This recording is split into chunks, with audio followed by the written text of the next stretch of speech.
नमस्कार मित्रों, चलिए आज पढ़ते हैं इंग्लिश का जो क्वेश्चन होगा इसमें बहुत ही मज़ेदार होगा, क्योंकि आप लोग को हर कंसेप्ट बताया जाएगा बेसिक तरीके से, जो कि आप कहीं भी एग्ज़ाम का परीक्षा दे रहे हैं, कहीं भी कंपटीशन एग्ज़ाम का आप बेहतर से बेहतर कर पाएँ।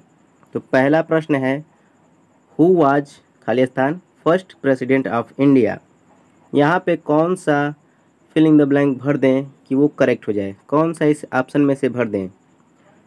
द है पहला ऑप्शन, दूसरा ऑप्शन बिन है, तीसरा है बिंग और चौथा है ए। यहाँ पर देखिए, प्रेसिडेंट ऑफ इंडिया कभी भी ऑफ वाला टेंस या सेंटेंस में आए या फिर सिंगल भी आए सिर्फ ऑफ वाला, तो हमेशा उसके आगे और उसके पीछे द का प्रयोग होता है, आर्टिकल द का प्रयोग होता है। और कोई नाम आ जाए देश या शहर का तो उसके आगे द नहीं लगता है। अगर यहाँ पे कुछ और होता ना तो यहाँ भी द लगा होता, लेकिन यहाँ पे इंडिया एक देश का नाम है, इसलिए यहाँ पे द नहीं लगाया गया है। तो यहाँ पे लगाएंगे आप लोग द फर्स्ट, द लग जाएगा, यहाँ पे करेक्ट हो जाएगा, यानी ऑप्शन ए करेक्ट होगा। कभी भी ऑफ वाला टेंस या सेंटेंस आए तो उसके आगे, यानी कि जो पहला है, यहाँ पे पहला है द फर्स्ट प्रेसिडेंट, उसके बाद इंडिया है, इन दोनों के आगे द लगना चाहिए, लेकिन इंडिया एक नाम है इसलिए इसके आगे द नहीं लगेगा और यहाँ पे द लग जाएगा। तो ए ऑप्शन करेक्ट हो जाएगा। आगे बढ़ते हैं। तो दूसरा क्वेश्चन देखिए, दिस बुक, यहाँ पे खाली स्थान नहीं, यहाँ पे दिस इज है, दिस इज खाली स्थान बुक है, यहाँ पे क्या आएगा। इन ऑप्शन में से देखना है, पहला है मी, दूसरा है माइन, तीसरा है माई और चौथा नॉन ऑफ दीज। कौन सा करेक्ट होगा। देखिए, जो मी होता है ना वो ज़्यादातर टेंस में यूज होता है, एक्शन वाक्य में, जैसे कि उसमें कुछ काम हो रहा हो या फिर उसमें वर्ब पहले से दिया हो, उसमें मी का प्रयोग होता है। तो यहाँ से मी तो हटा दीजिए, मी वैसे में भी ऑब्जेक्ट है, मी क्या है, ऑब्जेक्ट है, तो यहाँ पे ऑब्जेक्ट तो लगाना नहीं है, क्योंकि यहाँ पे एक नाउन पहले से ही दे दिया है। बुक कौन सा नाउन होता है, कॉमन नाउन होता है, तो नाउन के पहले हमेशा एडजेक्टिव आता है, नाउन के पहले हमेशा क्या आता है, एडजेक्टिव। तो इसमें से एडजेक्टिव कौन सा दिख रहा है आप लोगों को, माई, तो सिंपल सा बात है, यहाँ पे माई भरा जाएगा। वैसे भी आप लोग बोलते ही होंगे स्कूल या कहीं भी, दिस इज़ माई बुक, यह मेरी पुस्तक है, तो यहाँ पर एम वाई माई करेक्ट हो जाएगा, यानी सी ऑप्शन इसका सही होगा। आगे चलते हैं। जो तीसरा है, तीसरा देख लेते हैं, वाई खाली स्थान यू नॉट रीड, यहाँ पे वर्ब भरना है, कौन सा वर्ब करेक्ट होगा। यहाँ पे टेंस को देखते हुए बहुत ही ध्यान से भरना है, क्योंकि सब लगेगा कि ये भी हो जाएगा वो भी हो जाएगा, लेकिन कौन सा होगा ध्यान से। पहला को देखते हैं, डज है पहला, तो डज तो होगा नहीं, क्यों नहीं होगा भाई, क्योंकि यहाँ पे यू जो है ना ये प्लूरल का है, प्लूरल का है तो वर्ब भी प्लूरल का ही होगा। यहाँ पे डज जो है सिंगुलर का है, ये तो होगा नहीं। दूसरा है वर, अब वर होगा कि नहीं यहाँ पे देख लेते हैं। वर आने के लिए वर्ब में आई एन जी होना चाहिए, जो कि नहीं है, तो यहाँ पर देखिए इसमें आई एन जी नहीं दिया है, आई एन जी नहीं है, इसलिए वर्ब भी नहीं होगा। आगे चलते हैं, डिड पे देखते हैं, डिड क्या हो सकता है। तो डिड बिल्कुल हो सकता है, क्योंकि डिड के संग यहाँ पे कोई भी आई एन जी या फिर वर्ब का सेकेंड फॉर्म थर्ड फॉर्म नहीं लगता है, और नॉट भी है और यहाँ पे प्रश्नवाचक भी है, इसलिए इसमें डिड परफेक्ट होगा, क्योंकि डिड के लिए कोई प्लूरल या फिर सिंगुलर का ज़रूरत नहीं होता है, वो अपने आप में ही सब होता है, तो डिड यहाँ पे परफेक्ट होगा। तो यहाँ पर देखिए डी ऑप्शन जो होगा ना, ये सी ऑप्शन डिड, ये करेक्ट होगा, क्योंकि डिड को आईएनजी की ज़रूरत नहीं होती है, थर्ड फॉर्म सेकंड फॉर्म कुछ नहीं चाहता है, बस हो जाएगा did. Why did you not read, यानी सी ऑप्शन इसका करेक्ट हो जाएगा। अगर यहाँ पे आर भी लगता है ना तो भी यहाँ पे आईएनजी लगना पड़ता है, आईएनजी यहाँ पे लगाना पड़ता है, जो कि है नहीं यहाँ पे। तो जब नहीं है तो हम लोग खुद से नहीं लगाएंगे, ठीक है, जो दिया गया है उसी में से हमको देखना है कि कौन सा करेक्ट होगा, तो यहाँ पे डिड करेक्ट हो जाएगा। आगे बढ़ते हैं। 4 नंबर क्वेश्चन क्या कर रहा है, वाई खाली स्थान द शॉप्स बीइंग क्लोज्ड।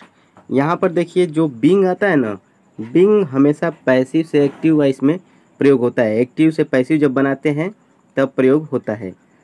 तो यहाँ पे जो है ये पैसिव वाइस बन चुका है, तो बस हमको वर्ब भरना है, कौन सा यहाँ पे वर्ब आएगा। तो बीइंग के साथ देखिए, बीइंग के साथ 5 वर्ब आता है, या तो इज आएगा, या फिर एम आएगा, या फिर आर आएगा, या वाज आएगा, नहीं तो एक और है वर, WERE। यही पांचों आते हैं। लेकिन जैसा हम लोग का सब्जेक्ट होगा उसी के अनुसार इनमें से चुनेंगे। एम जो होता है आई के लिए होता है, तो एम तो यहाँ आई तो है नहीं, तो एम तो नहीं होगा, ये तो ख़त्म हो गया। और देखिए यहाँ पे इज जो होता है ना, वो मतलब कि सिंगुलर के लिए होता है। जो सब्जेक्ट होता है अगर सिंगुलर है तब होता है, लेकिन यहाँ पे सिंगुलर है नहीं। द शॉप्स यानी दुकानें ज़्यादा हैं, इज भी नहीं होगा। और जो वाज होता है ना, ये भी नहीं होगा, क्योंकि ये भी सिंगुलर के लिए होता है। बचा 2 ठो। अब इन दोनों में से ऑप्शन में मिलाएंगे कौन सा दिया है। कौन सा दिया है? आर दिया है, तो आर यहाँ पे करेक्ट हो जाएगा। ठीक है, समझ गए क्यों होगा आर? क्योंकि आर जो होता है पैसिव वॉइस में आर लगेगा। यहाँ पे ये जो है सब्जेक्ट प्लूरल का है, तो प्लूरल का यही दिख रहा है, जो कि ठीक ठाक यहाँ पे बैठ जाएगा। Why are the shops being closed. ठीक है, आगे चलते हैं। तो 5 नंबर क्वेश्चन क्या कर रहा है? Choose the correctly spelled word. यहाँ पर देखिए करेक्ट वर्ड जो होगा उसी को चुनना है। नेचुरल का इंग्लिश क्या होता है? नेचुरल यानी प्राकृतिक। तो नेचुरल का करेक्ट इंग्लिश क्या होगा? नेचुरल का इंग्लिश जो होता है वो होता है NATURAL, नेचुरल। नेचुरल यानी प्राकृतिक। तो यहाँ पे डी ऑप्शन जो है नेचुरल का करेक्ट इंग्लिश है, इसलिए डी ऑप्शन इसका करेक्ट हो जाएगा। 6 नंबर क्वेश्चन देख लेते हैं। 6 नंबर क्वेश्चन क्या कर रहा है? Choose the correct preposition. तो प्रीपोजिशन यहाँ पे चूज करना है जो कि करेक्ट होगा। तो यहाँ पर देखिए कभी भी डेट आता है ना, डेट, तो हमेशा ऑन का प्रयोग होता है। ध्यान दीजिएगा आप लोग, कभी भी डेट आए, डेट, तो उसके आगे हमेशा ऑन का प्रयोग होता है। या फिर संडे मंडे आए तब भी ऑन का ही प्रयोग होता है, प्रीपोजिशन ऑन का। तो यहाँ पे डी ऑप्शन बिल्कुल करेक्ट होगा। ठीक है ना, ध्यान दीजिएगा, डेट या फिर संडे मंडे ट्यूसडे ऐसा कुछ आए तो प्रीपोजिशन ऑन का प्रयोग होता है, यानी डी ऑप्शन करेक्ट हो जाएगा। आगे चलते हैं। 7 नंबर क्वेश्चन देखिए, ये भी प्रीपोजिशन से ही है। कौन सा प्रीपोजिशन करेक्ट होगा? आई केप्ट द फोन खाली स्थान 2 बुक्स। मतलब वो कहना चाहता है कि मैंने अपना फ़ोन रखा 2 बुक के बीच में। तो बुक का बुक, अब 2 बुक के बीच में है तो यहाँ पे प्रीपोजिशन क्या आएगा? तो यहाँ पर देखिए 2 बुक्स के बीच में मैंने अपना फ़ोन रख दिया 2 बुक के बीच में। तो यहाँ पर जो होता है प्रीपोजिशन क्या यूज होगा? जब भी 2 लोगों की बात होगी तो हमेशा क्या यूज होता है? बिटवीन यूज होता है। ध्यान रखिएगा, कभी भी 2 लोगों के बीच में का बात होगा, 2 किताब के बीच में, 2 लोगों के बीच में मैं खड़ा था, ऐसा वाक्य आएगा तो हमेशा बिटवीन का प्रयोग होता है। बिटवीन मतलब बीच में। कितने लोगों के बीच में? 2 लोगों के बीच में। सिर्फ 2 लोगों के बीच में की बात आएगी तो वहाँ पे बिटवीन का प्रयोग होगा। अगर 2 से अधिक बोल दे, 3 लोगों के बीच में, 4 लोगों के बीच में, तो वहाँ पे आता है एमोंग। एमोंग का प्रयोग होता है।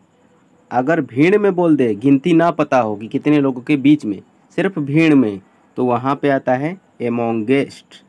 लेकिन यहाँ है दो पुस्तक के बीच में मैंने अपना फ़ोन रखा, तो यहाँ पे बिटवीन करेक्ट हो जाएगा, यानी सी ऑप्शन इसका करेक्ट हो जाएगा। तो 8 नंबर देख लेते हैं। रवि जंप्ड खाली स्थान रोप। तो रवि जो है रस्सी के ऊपर से फान रहा है, तो वहाँ पे ओवर का प्रयोग करेंगे। रस्सी के ऊपर से, जस्ट ऊपर से फान रहा है, तो वहाँ पे ओवर का प्रयोग करेंगे। ठीक है ना, तो यहाँ पे जो सही होगा बी ऑप्शन आपका करेक्ट होगा।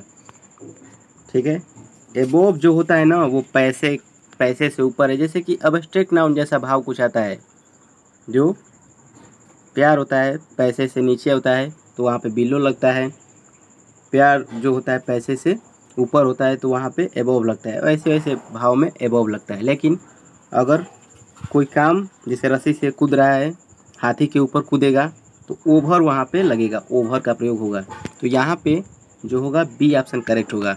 अप का मतलब होता है ऊपर, गुब्बारा ऊपर जा रहा है वहाँ पे अप लगता है, गुब्बारा ऊपर जा रहा है वहाँ पे अप लगता है। तो यहाँ पे बी ऑप्शन आपका सही होगा। आगे देख लेते हैं। 9 नंबर जो है, डायरेक्ट इनडायरेक्ट का है, डायरेक्ट है ही सेड टू मी खाली स्थान,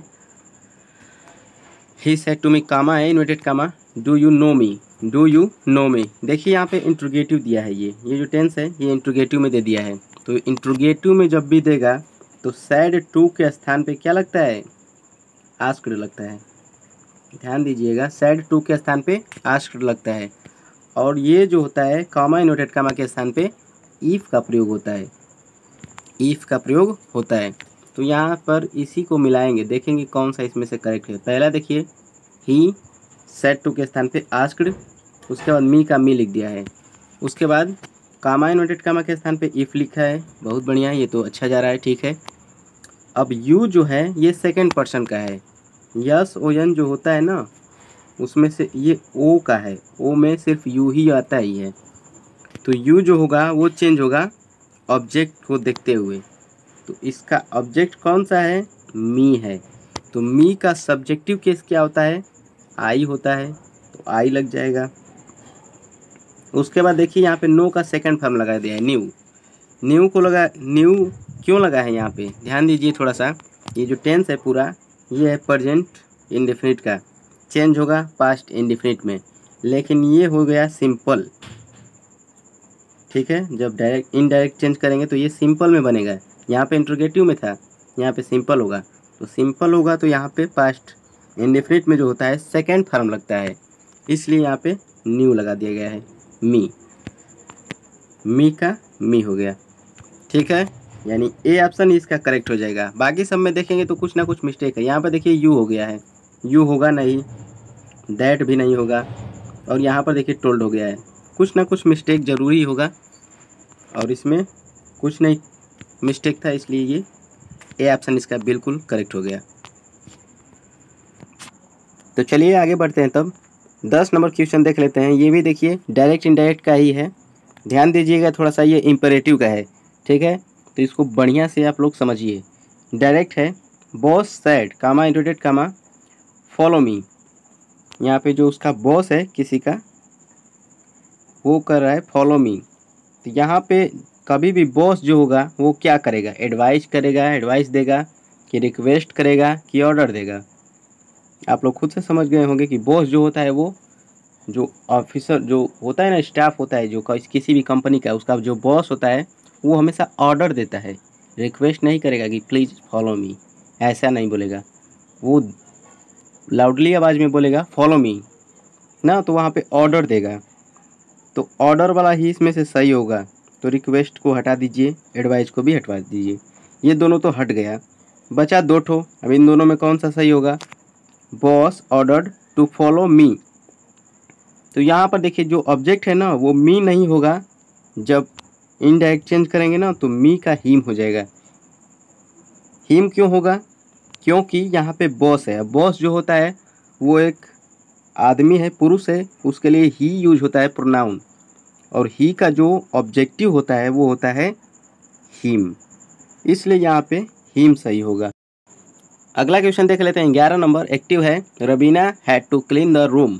तो यहाँ पे पैसिव बनाते समय ऑब्जेक्ट को सब्जेक्ट में लाएंगे, तो द रूम को पहले लिख देंगे। तो सब में लिखा गया है the room the room the room the room, तो इससे तो अभी क्लियर नहीं हुआ कि कौन सा इसमें सही होगा, लेकिन यहाँ पे कुछ दिया है जिसके चलते आप लोग क्लियर कर सकते हैं। हैड के बाद टू दिया है, तो टू वाला कभी भी एक्टिव वॉइस है तो जब पैसिव वॉइस बनाएंगे तो उसके संग हमेशा बी लगता है। ध्यान दीजिएगा, टू वाला कभी भी एक्टिव वॉइस है, पैसिव वॉइस बनाते समय हमेशा उसके संग बी लगाना है, सिर्फ बी लगाना है, बी ई। तो बी ई वाला इसमें देख लेंगे कौन सा है। तो ये तो बिन है, ये तो ख़त्म हो गया, बचा 3 ठो। The room had to be, यहाँ पर देखिए क्लीन का थर्ड फॉर्म लगेगा, तो यहाँ पे क्लीन का क्लीन ही लिख दिया है, ये भी गलत हो गया। चौथा ऑप्शन देखिए इसमें हैज लिख दिया है, ये भी नहीं होगा, हैज तो होगा ही नहीं, हैड ही लगेगा। तीसरा बचा the room had to be cleaned by Raveena, ये बिल्कुल करेक्ट होगा। तीसरा वाला देखिए पूरी शर्त का पालन कर रहा है, हर शर्त एकदम एग्जैक्ट है, यहाँ पे सही है सब, क्योंकि the room had to be cleaned by Raveena, Raveena के द्वारा रूम को साफ़ किया जा रहा है, इसलिए ये बिल्कुल करेक्ट है, सी ऑप्शन।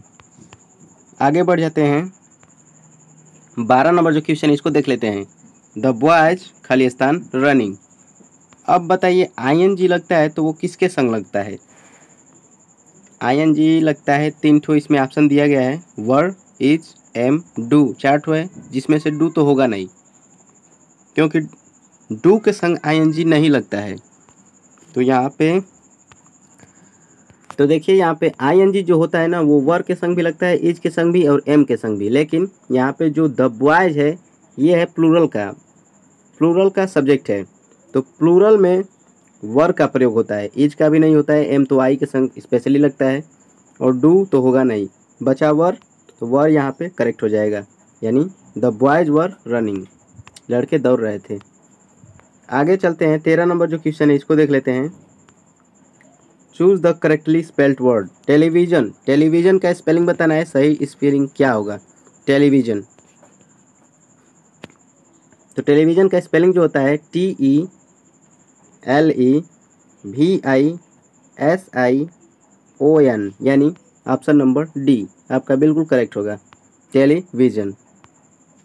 आगे चलते हैं, 14 नंबर देखिए, 14 नंबर क्वेश्चन क्या कर रहा है, what is the comparative degree of टाल। टाल का कंपैरेटिव डिग्री बताना है। कंपैरेटिव डिग्री देखिए जो डिग्री होती है वो 3 होती हैं, पॉजिटिव, कंपैरेटिव और सुपरलेटिव। तीनों अपने आप में बढ़ते क्रम में होती है। जैसे पॉजिटिव रहेगा तो गुड रहेगा, गुड मान लीजिए गुड पॉजिटिव डिग्री में है, मान लीजिए क्या ये पॉजिटिव डिग्री ही होता है। अब पूछेगा कि इसका कंपैरेटिव क्या होगा, तो गुड का बेटर होता है, बेटर। अब सुपरलेटिव क्या होगा, तो इससे भी और सुपर जाइए तो बेस्ट जो होता है वो सबसे सुपर होता है। किसी को सबसे बेस्ट दिखाने के लिए, सबसे अच्छा दिखाने के लिए क्या यूज करते हैं, बेस्ट यूज करते हैं, जो कि सुपरलेटिव डिग्री है। ऐसे ही नाम से पता चल रहा है कि वो सबसे सुपर है। तो यहाँ पे कंपैरेटिव बताना है, बीच वाला बताना है, जो पॉजिटिव और सुपरलेटिव के बीच में होता है उसको। तो उसके संग हमेशा ही ER का प्रयोग हुआ रहता है। कंपैरेटिव डिग्री के वर्ड में हमेशा ER आप लोग को मिल जाएगा लास्ट में देखने के लिए। तो इसमें देखिए कौन सा ER दिख रहा है, टॉलेस्ट जो है ये सुपरलेटिव डिग्री है इसका। मैंने तो कंपैरेटिव बोला है इसमें, तो कंपैरेटिव आपको बताना है, तो सुपरलेटिव से तो मतलब नहीं है। तो कंपैरेटिव इसका देखिए बी ऑप्शन हो जाएगा, टॉलर, TALLER। टॉलर माने लंबा, टाल माने लंबा, टॉलर माने उससे थोड़ा लंबा, और टॉलेस्ट माने सबसे लंबा। ठीक है, तो यहाँ पे इसका बी ऑप्शन जो होगा वो करेक्ट हो जाएगा। आगे चलते हैं, 15 नंबर क्या कर रहा है, what is the superlative degree of great. Great का सुपरलेटिव बताना है, यानी सबसे ग्रेट, जो सबसे ग्रेट हो उसे क्या कहते हैं, उसको कहते हैं ग्रेटेस्ट। सुपरलेटिव डिग्री को पहचानने के लिए हमेशा ST वाले वर्ड को देखना है। EST कहीं होता है, कहीं ST होता है, जो इसको देखना होता है कि ये सुपरलेटिव है। इसी से ज़्यादातर वर्ड इसी से पहचाने जाते हैं कि वो सुपरलेटिव डिग्री है। ठीक है ना, जैसे बेस्ट अभी बताया था ना, बेस्ट में देखिए EST इसमें भी आया है, तो बेस्ट जो होता है वो सुपरलेटिव का होता है। उसी प्रकार से ग्रेट में EST आया है, तो ये हो गया है ग्रेटेस्ट, यानी ये सुपरलेटिव डिग्री है। अब इसका देखेंगे अगर कंपैरेटिव, तो वो ग्रेटर होगा, ER वाला ग्रेटर। समझ रहे हैं आप लोग, तो यहाँ पे C ऑप्शन इसका करेक्ट हो जाएगा।